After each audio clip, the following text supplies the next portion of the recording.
মিম সাকিনের কায়দাটা করে দাও।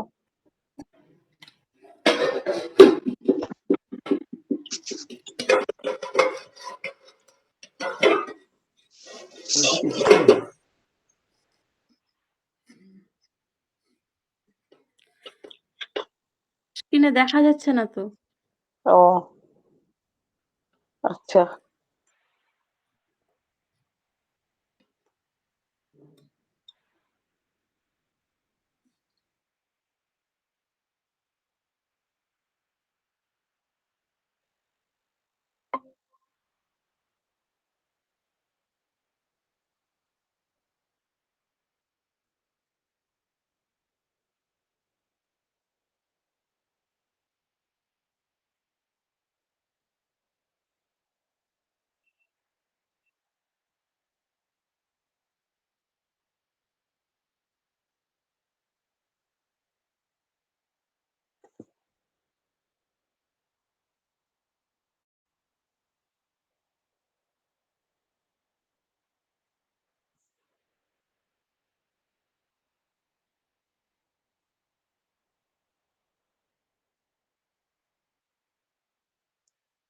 হয়ে এসো।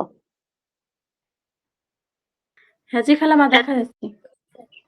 হুম, জি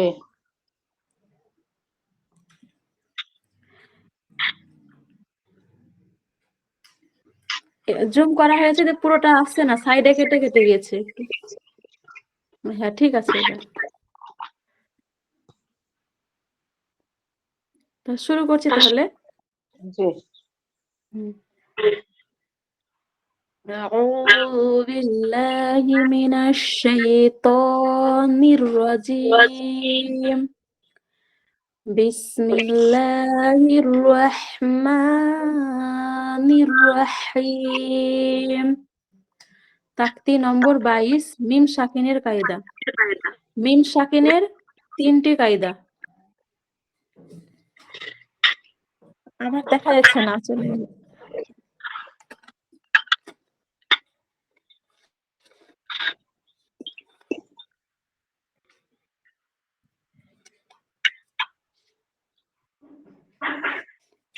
প্রথম কায়দা হচ্ছে ইজহারে সাফাবি। মিম সাকিনের পরে বা এবং মিম ছাড়া যদি অন্য কোনো অক্ষর আসে তাহলে মিমকে জাহির করে বিনা গুণনায় পড়তে হবে। জাহির মানে স্পষ্ট করে বিনা গুণনায় পড়তে হবে। একে ইজহারে সাফাবি বলছে। আর ইখফায়ে সাফাবি, মিম সাকিনের পরে যদি বা আসে তাহলে মিমকে গুণনা সহ পড়তে হয়। একে ইখফায়ে সাফাবি বলছে। আর তৃতীয় হচ্ছে ইদগামে সাফাবি। মিম সাকিনের পর যদি মিম আসে তাহলে মিমকে মিমের সঙ্গে মিলিয়ে গুণনা সহ পড়তে হয়। একে ইদগামে সাফাবি বলছে। মিম সাকিনের পর যদি মিম বা বা ছাড়া যদি অন্য কোনো অক্ষর আসে তাহলে সেখানে গুণনা করা হবে না, জাহির করে মানে স্পষ্ট করে পড়তে হবে।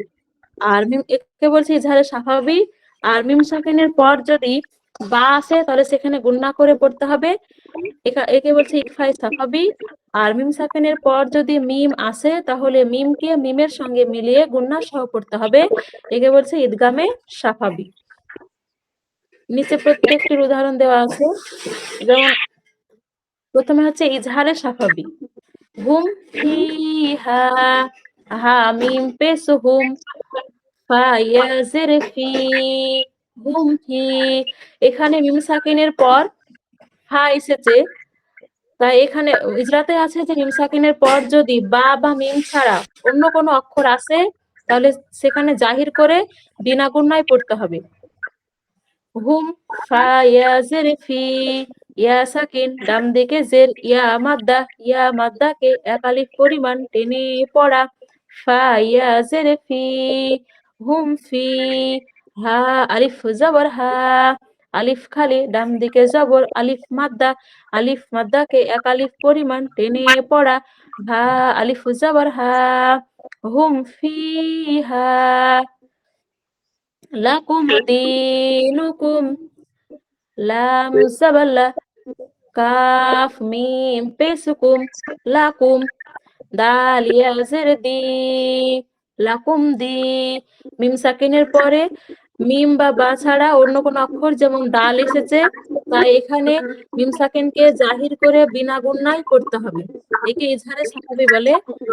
লাকুম দাল ইয়া জের দি, ইয়া সাকিন ডাম দিকে জের, ইয়া মাদ্দাকে একালিফ পরিমাণ টেনে পড়া। দাল ইয়া জের দি, লাকুম দি, নুন পেশ নু, কাফ মিম পেশ কুম, নুকুম, লাকুম দিনুকুম, লাম মিম জাবার লাম, ইয়া লাম জাবার ইয়াল, লাম ইয়াল। মিম সাকিনের পরে মিম বা বা ছাড়া অন্য কোনো অক্ষর ইয়া এসেছে, তাই এখানে মিম সাকিনকে বিনা গুণনায় জাহির করে পড়তে হবে। লাম ইয়া লাম জাবার ইয়াল, লাম ইয়াল। বা জের বি, লাম ইয়াল বি। সিন ওয়াও পেশ সু, ওয়াও সাকিন ডাম দিকে পেশ, ওয়াও মাদ্দাকে একালিফ পরিমাণ টেনে পড়া। সিন ওয়াও পেশ সু, লাম ইয়ালবিসু। হামজা মিম জাবার আম, লাম মিম জাবার লাম, আমলাম। হামজা মিম জাবার আম, মিম সাকিনের পরে মিম বা বা ছাড়া অন্য কোনো অক্ষর এখানে লাম এসেছে, তাই এখানে মিম সাকিনকে জাহির করে বিনা গুণনায় পড়তে হবে। হামজা মিম জাবার আম, লাম মিম জাবার লাম। এখানেও মিম সাকিনের পর হচ্ছে মিম বা বা ছাড়া অন্য কোনো অক্ষর তা এসেছে, তাই এখানে মিমকে বিনা গুণনায় জাহির করে পড়তে হবে। লাম মিম জাবার লাম, আমলাম।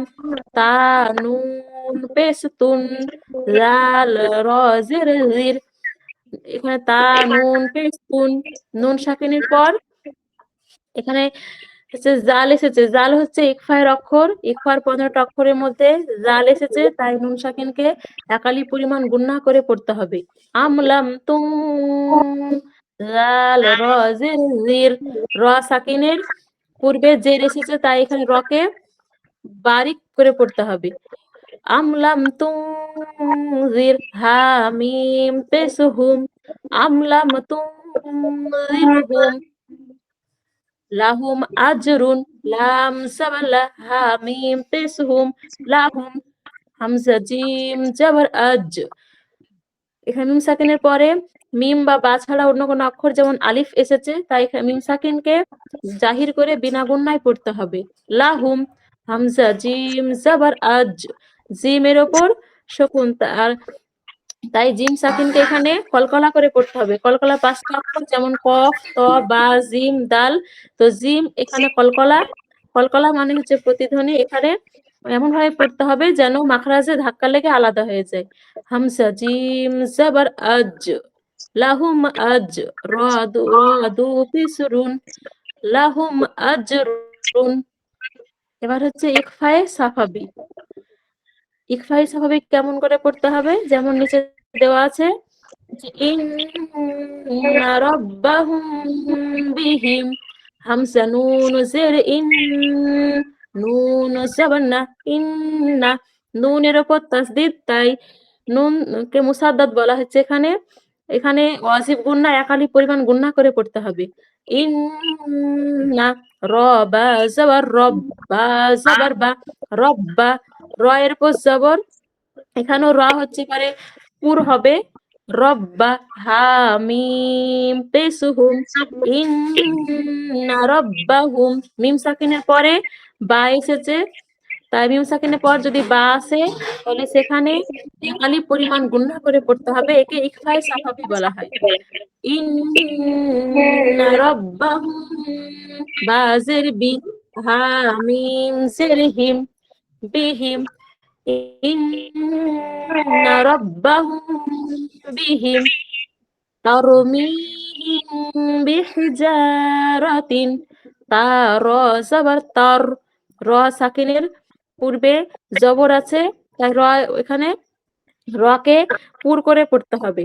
তার মিম, ইয়া জের মি, ইয়া সাকিন ডান দিকে জের, ইয়া মাদ্দাকে এক আলিফ পরিমাণ টেনে পড়া। মিম ইয়া জের মি, তারমি, হা মিম জের হিম, তারমিহিম। বা জের বি, মিম সাকিনের পরে বা এসেছে, তাই এখানে মিমকে একালিফ পরিমাণ গুণা সহ পড়তে হবে। একে ইকফায়ে সাফাবি বলে।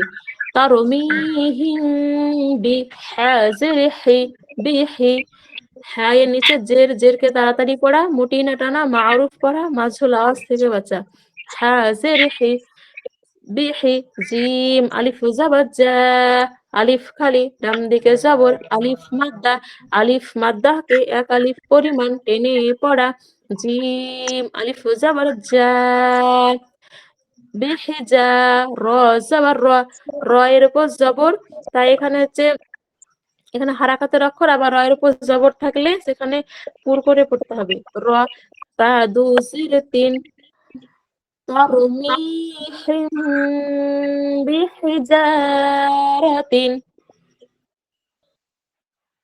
وما هم بمؤمنين। ওয়াও জবর ওয়া, মিম আলিফ জবর মা, আলিফ খালি, ডান দিকে জবর, আলিফ মাদ্দাকে এক আলিফ পরিমাণ টেনে পড়া, মিম আলিফ জবর মা, ওয়া মা, হা মিম পেসুহুম, ওয়া মা হুম, বাজের বি, মিম সাকিনের পরে বা এসেছে, তাই এখানে মিমকে গুন্না সহ পড়তে হবে। ওমা হুম বি, বাজের বি, বা এর নিচে জেরকে তাড়াতাড়ি পড়া, মুটি না টানা, মারুফ পড়া, মাঝুল আওয়াজ থেকে বাঁচা, বাজের বি, ওমা হুম বি, মিম হামজা পেশ মু, সাকিন যুক্ত হামজাকে ঝটকা দিয়ে পড়তে হয়। তো মিম হামজা পেশ মু, ওয়ামা হুম বিমুমিন, জের মি, নুন ইয়া জের নি, ইয়া সাকিন, ডান দিকে জের, ইয়া মাদ্দাকে এক আলিফ পরিমাণ টেনে পড়া, নুন ইয়া জের নি, নুন জাবান্না, নুনের উপর জবরকে তাড়াতাড়ি পড়া, মুটি না টানা, মারুফ পড়া, নুন জাবান্না, ওয়ামা হুম বিমুমিনিনা, আর ছেড়ে দিলে মুমিনিন হবে। ফাবাশশিরহুম বিআযাবিন, ফা জবর ফা এর উপর জবরকে তাড়াতাড়ি পড়া, মুটি না টানা, মারুফ পড়া, ফা জবর ফা, বা শিন জবর বাশ, ফাবাশ, শিন র জের শির, র সাকিনের পূর্বে জের থাকলে রকে বারিক করে পড়তে হবে। ফাবাশশির, হা মিম পেসুহুম, ফাবাশশিরহুম, বাজের বি, মিম সাকিনের পরে বা এসেছে, তাই এখানেও মিমকে একালি পরিমাণ গুণনা করে পড়তে হবে। ইকফায়ে সাফাবি বলে। ফাবাশশিরহুম, বাজের বি, বা এর নিচে জেরকে তাড়াতাড়ি পড়া, মুটি না টানা, মারুফ পড়া, মাঝুল আওয়াজ থেকে বাঁচা, বাজির বি, আইন জবর আইনের উপর জবরকে তাড়াতাড়ি পড়া, মুটি না টানা, মারুফ পড়া, আইন জবর বি, জাল আলিফ জবর জা, আলিফ খালি, ডান দিকে জবর, আলিফ মাদ্দাকে এক আলিফ পরিমাণ টেনে পড়া, জাল আলিফ জবর জা, বিআযা, বা দু জিরবিন, فبشرهم بعذاب।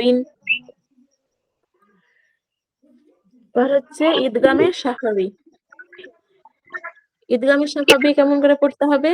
তো মিম সাকিনের পরে যদি মিম থাকে তাহলে মিমের সঙ্গে মিমকে মিলিয়ে একালি পরিমাণ গুণা করে পড়তে হবে। যেমন ইলাইকুম মুরসালুন, হামজা জের ই, লাম ইয়া জাবার লাই, ইলাই, হামজা জের ই, হামজার নিচে জেরকে তাড়াতাড়ি পড়া, মুটি না টানা, মারুফ পড়া, মাঝুল আওয়াজ থেকে বাঁচা, হামজা জের ই, লাম ইয়া জাবার লাই, ইয়া সাকিন, ডান দিকে জবর, ইয়ালিনকে নরম আওয়াজে তাড়াতাড়ি পড়া, লাম ইয়া জাবার লাই, ইলাই, কাফ মিম পেসুকুম, ইলাইকুম, মিম র পেসুমুর, মিম সাকিনের পরে মিম এসেছে, তাই মিমকে মিমের সঙ্গে মিলিয়ে একালি পরিমাণ গুণা করে পড়তে হবে।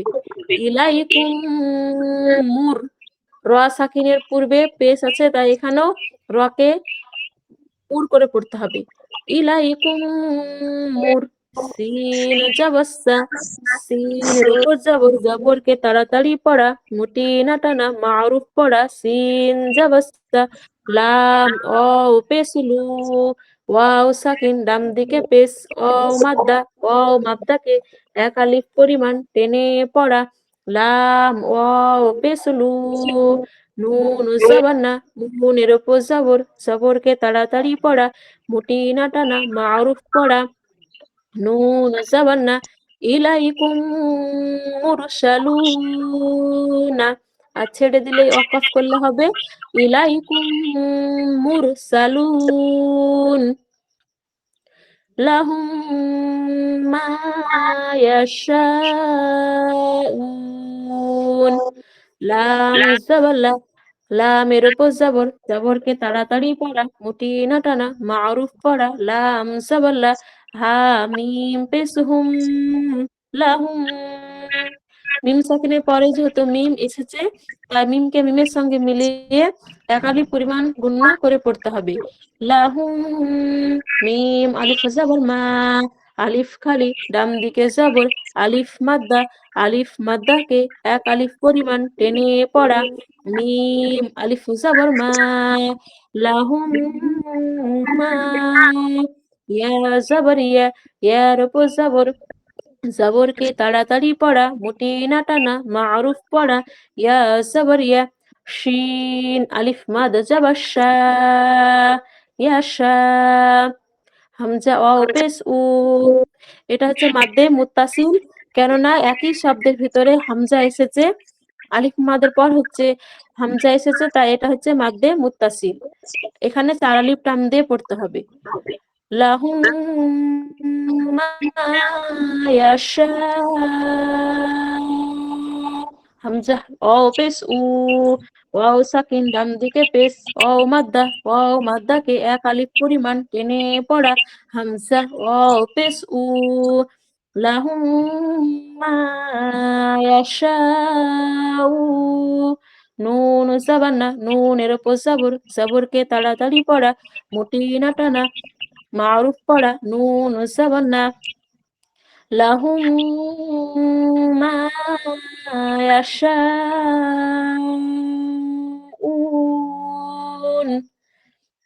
ফি কুলুবিহিম মারাদুন ফায়াজির ফি ইয়া সাকিন ডান দিকে জের ইয়া মাদ্দাকে এক আলিফ পরিমাণ টেনে পড়া ফায়াজির ফি কফ পেশ কু কফের উপর পেশকে তাড়াতাড়ি পড়া মুটি না টানা মারুফ পড়া মাজহুল আওয়াজ থেকে বাঁচা কফ পেশ কু ফি কু লাম ওয়াও পেশ লু ওয়াও শাকিন ডান দিকে পেশ ওয়াও মাদ্দাকে এক আলিফ পরিমাণ টেনে পড়া লাম ওয়াও পেশ লু ফি কুলু বা জের বি বা এর নিচে জেরকে তাড়াতাড়ি পড়া মুটি না টানা মারুফ পড়া মাজহুল আওয়াজ থেকে বাঁচা বা জের বি হা মিম জের হিম পিহিম মিম সাকিনের পরে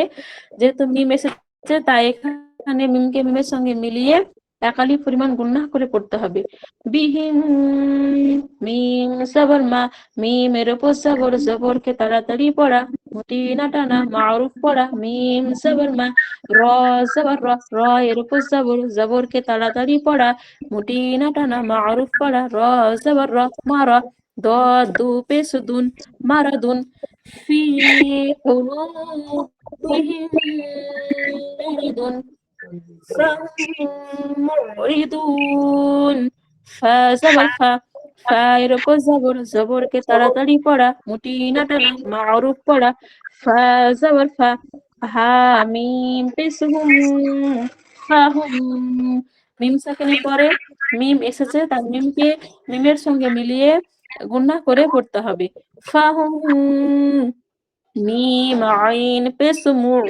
র জের রি মুরি দদ ওয়াও পেশ দু ওয়াও সাকিন ডান দিকে পেশ ওয়াও মাদ্দাকে এক আলিফ পরিমাণ টেনে পড়া দদ ওয়াও পেশ দু ফাহুম মুরিদুন। নুন সাবার না, নুনের উপর সাবর, সাবরকে তাড়াতাড়ি পড়া, মুটি না টানা, মারুফ পড়া, নুন সাবার না, ফাহুম মুরিদুন। এবার এখানে যদি ওয়াকফ করা হয় মুরিদুন, তারপরে ইয়াশাউন, মুরসালুন, এগুলোতে, তাহলে এখানে শেষের দিকে যেহেতু ওয়াকফ যদি ছেড়ে দিই, তাহলে এখানে মাদ্দে আরজি হবে, তাই এখানে 3 আলিফ টান দিয়ে ছাড়তে হবে যদি ছেড়ে দিই তাহলে। আর যদি হচ্ছে ধরে নিই তাহলে হচ্ছে মুরিদুনা, তখন 1 আলিফ টান হবে, আর ছেড়ে দিলে 3 আলিফ টান হবে। জাযাকাল্লাহ খায়। আমরা সুন্দর ভাবে পড়া শুনলাম। ইনশাআল্লাহ সবাই বুঝতে পেরেছে। যদি কারোর কোনো প্রশ্ন থাকে তাহলে সে বলতে পারে।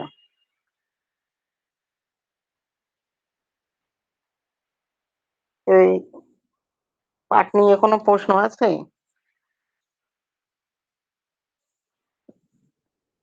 আমরা ইসলামের ইতিহাস সম্বন্ধে একটু জানছি। রাসূলুল্লাহ সাল্লাল্লাহু আলাইহি সাল্লামের মৃত্যু ১১ হিজরির ১১ই রবিউল আউয়াল সোমবারের দিন সকালে হযরত আবু বকর সিদ্দিক রাদিয়াল্লাহু তাআলা আনহু ফজরের নামাজ পড়াচ্ছিলেন। তখন রাসূলুল্লাহ সাল্লাল্লাহু আলাইহি সাল্লাম হুজরা শরীফের পর্দা উঠালেন এবং সাহাবায়ে কেরামকে নিজেদের প্রভুর সামনে সারিবদ্ধভাবে দাঁড়ানো দেখে মুচকি হাসলেন এবং আল্লাহ তাআলার শুকরিয়া আদায় করলেন। ওই দিনই হযরত জিবরাইল আলাইহিস সালাম রাসূলুল্লাহ সাল্লাল্লাহু আলাইহি সাল্লামের খিদমতে এসে আরজ করলেন, হে আল্লাহর রাসূল, ওহী আনার দিক দিয়ে আজ আমার শেষ দিন। এরপর আমি কখনো ওহী নিয়ে পৃথিবীর বুকে অবতারণ করব না।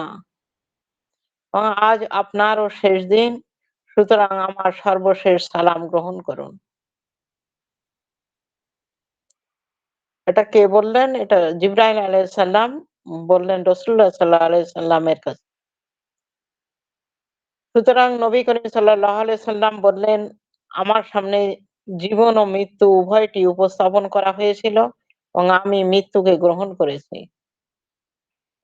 এরপর ইহুদি ও নাসারার উপর অভিসম্পাত করেন যে তারা নিজেদের নবীদের কবর সমূহকে সজদার স্থান বানিয়ে নিয়েছে। তোমরা আমার কবরকে কখনো সিজদার স্থান বানাবে না। অতঃপর লোকদেরকে নামাজ পড়ার ও নিজেদের অধীনস্থদের সাথে সৎ ব্যবহারের প্রতি গুরুত্ব আরোপ করেন।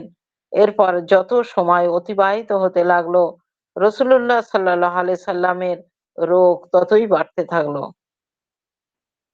রাসূলুল্লাহ সাল্লাল্লাহু আলাইহি সাল্লাম বারংবার আকাশের দিকে দৃষ্টি তুলে বলতেন, আল্লাহুম্মা গফিরলি ওয়ারহামনি ওয়ালহিকনি বির রফিকিল আলা।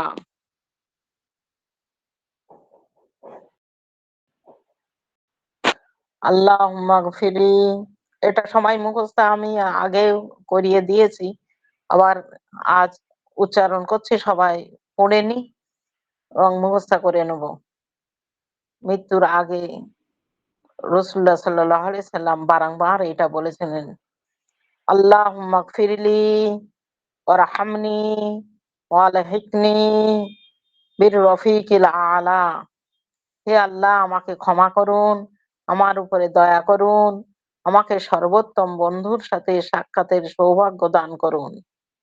আবার বলছি, আল্লাহুম্মা গফিরলি ওয়ারহামনি ওয়ালহিকনি বির রফিকিল আলা। হে আল্লাহ, আমাকে ক্ষমা করুন, আমার উপরে দয়া করুন, আমাকে সর্বোত্তম বন্ধুর সাথে সাক্ষাতের সৌভাগ্য দান করুন। আবার একবার বলছি, আল্লাহুম্মা গফিরলি ওয়ারহামনি ওয়ালহিকনি বির রফিকিল আলা। হে আল্লাহ, আমাকে ক্ষমা করুন, আমার উপরে দয়া করুন, আমাকে সর্বোত্তম বন্ধুর সাথে সাক্ষাতের সৌভাগ্য দান করুন। এভাবে ১১ হিজরির ১২ই রবিউল আউয়াল সোমবারের দিন নবী করিম সাল্লাল্লাহু আলাইহি সাল্লাম আল্লাহুম্মা রফিকিল আলা বলতে বলতে নিজের প্রকৃত প্রভুর সান্নিধ্যে চলে যান। আমরা যেন মৃত্যুর আগে নিজেদের আমলনামাগুলো এমনিভাবে সাজিয়ে নিতে পারি, রাসূলুল্লাহ সাল্লাল্লাহু আলাইহি সাল্লাম যেভাবে প্রভুর ডাকে সাড়া দিয়েছেন, আমরা যেন আল্লাহর কাছে শেষ বাণী লা ইলাহা ইল্লাল্লাহ মুহাম্মাদুর রাসূলুল্লাহ সাল্লাল্লাহু আলাইহি সাল্লাম পড়ে নিয়ে আল্লাহর ডাকে সাড়া দিতে পারি। সেই তৌফিক আল্লাহ পাক আমাদের যেন দান করেন। এর জন্য আমাদের মুজাহিদা করা চাই। এর জন্য আমাদের ঈমানের সাথে থাকা চাই। এর জন্য আল্লাহ পাকের দরবারে দোয়া করা চাই যে এরকমভাবে সহি সালামতে ঈমানের সাথে শেষ বাণী যেন কলেমা আমাদের নসিব হয়। এই করে আমাদের আল্লাহ পাকের দরবারে আমাদের চাওয়া দরকার। ওয়াকিনা আযাবুল মাউত এইটা আমরা সবাই করি। আল্লাহুম্মা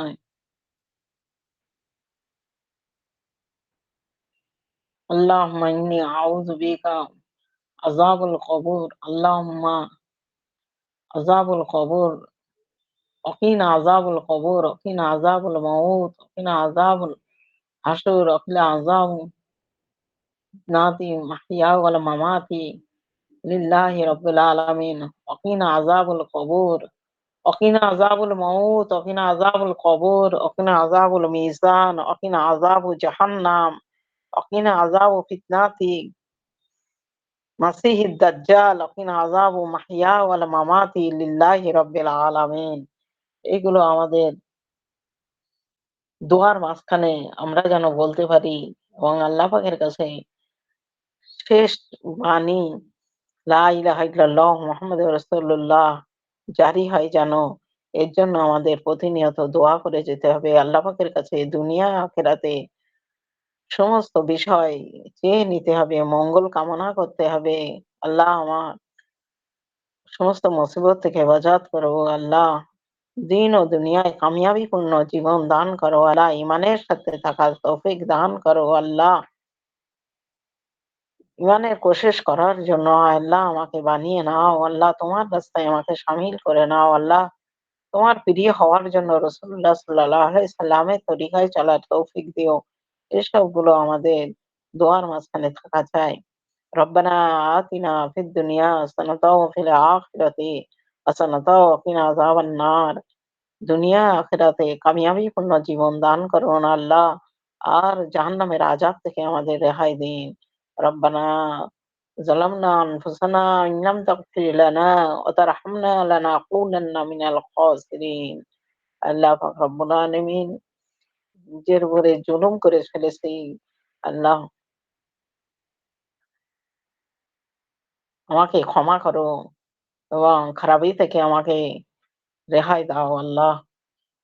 এই করে আল্লাহ পাকের কাছে আমাদের চেয়ে নিতে জিন্দেগির সমস্ত সফলতার জন্য চেয়ে নিতে হবে, বালা মুসিবত থেকে হেফাজতের জন্য চেয়ে নিতে হবে, ঈমানের সাথে থাকার জন্য চেয়ে নিতে হবে।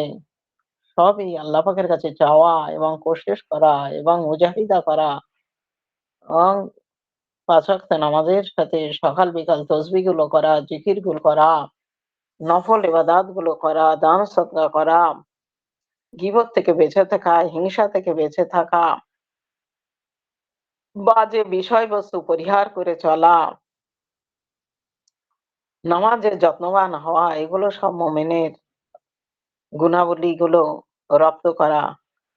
বেশি, বেশি করে আল্লাহ পাকের কাছে সিজদা দেওয়া, সময় পেলে কোরআন তেলাওয়াত করা, সবসময় আল্লাহর দিকে অন্তর রুজু রাখা, জবানে সবসময় তসবিহ পাঠ করা, অন্তরকে সবসময় আল্লাহর জন্য রেখে দেওয়া, আল্লাহ শ্বাসের টানা, হু ছাড়া এগুলো রপ্ত করা ইত্যাদি, ইত্যাদি। আমরা আজ এখানেই শেষ করছি। শরীরটা খুব ভালো লাগছে না। দোয়া পড়ে নেই সবাই। সুবহানাল্লাহি ওয়া বিহামদিহি, সুবহানাকাল্লাহুম্মা ওয়া বিহামদিকা, নাশহাদু আল্লা ইলাহা ইল্লা আনতা, নাস্তাগফিরুকা ওয়া নাতুবু ইলাইক। সাল্লাল্লাহু আলাইহি সাল্লাম। আমরা সবাই আল্লাহর রাস্তায় থাকবো, মানুষকে ঈমানের দাওয়াত দেবো এবং ভালো কাজ করার জন্য উৎসাহিত করব। এগুলো যেন আমাদের জীবনে সাথেই থাকে। সবাই দোয়া পড়ে নিই সুবহানাল্লাহি ওয়া বিহামদিহি সুবহানাকাল্লাহুম্মা ওয়া বিহামদিকা ওয়া নাশহাদু আল লা ইলাহা ইল্লা আনতা নাস্তাগফিরুকা ওয়া নাতুবু ইলাইক। সাল্লাল্লাহু আলাইহি ওয়াসাল্লাম। সুবহানা রাব্বিকা রাব্বিল ইজ্জাতি আম্মা ইয়াসিফুন ওয়া সালামুন আলাল মুরসালিন ওয়ালহামদুলিল্লাহি রাব্বিল আলামিন। বিরহমাতিকা ইয়া আরহামার রাহিমিন। আসসালামু আলাইকুম ওয়া রাহমাতুল্লাহি ওয়া বারাকাতুহু। কেউ কিছু বলবে কি? তাহলে এখানেই স্টপ করে দিচ্ছি। নেট নিয়ে নিচ্ছি।